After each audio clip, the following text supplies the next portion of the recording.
ആത്മനിയന്ത്രണവും അടക്കിപ്പിടിക്കലും എന്ന് പറയുമ്പോൾ ഇതിൻ്റെ രണ്ടിൻ്റെ ഇടയിൽ കൂടി നടക്കുക, രണ്ടിൻ്റെ ഇടയിൽ കൂടി സഞ്ചരിക്കുക എന്ന് പറയുന്നത് വലിയൊരു കാര്യം തന്നെയാണ്.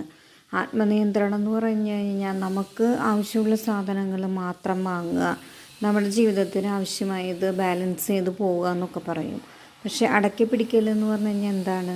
നമ്മുടെക്ക് അങ്ങനെ ഒരു ആഗ്രഹമുണ്ട് ഉള്ളിൽ, പക്ഷേ അത് അടക്കി പിടിച്ച് പിന്നെയാവാം, അല്ലെങ്കിൽ അതിനേക്കാളും വലിയ കാര്യങ്ങളില്ലേ എന്ന് വെച്ചിട്ട് അടക്കി പിടിച്ചാൽ അല്ലെങ്കിൽ ഇതൊരു നഷ്ടമാവും, അങ്ങനെ പല കാര്യങ്ങളും നമ്മൾ ഉപേക്ഷിക്കുന്നില്ലേ.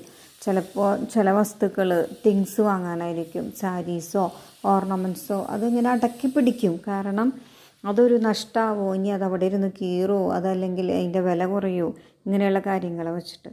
അപ്പോൾ നമ്മുടെ എന്ത് ആഗ്രഹവും നമ്മൾ സാധിപ്പിച്ചാലാണ് നമുക്ക് ഈ ഭൂമിയിൽ നിന്നും ഇവിടെ നിന്നൊരു മോക്ഷമുള്ളൂ. അപ്പോൾ ആഗ്രഹങ്ങളെ സാധിപ്പിക്കുകയും വേണം, എന്നാൽ ഒരാത്മനിയന്ത്രണവും വേണം. ഇതിൻ്റെ നടുവിൽ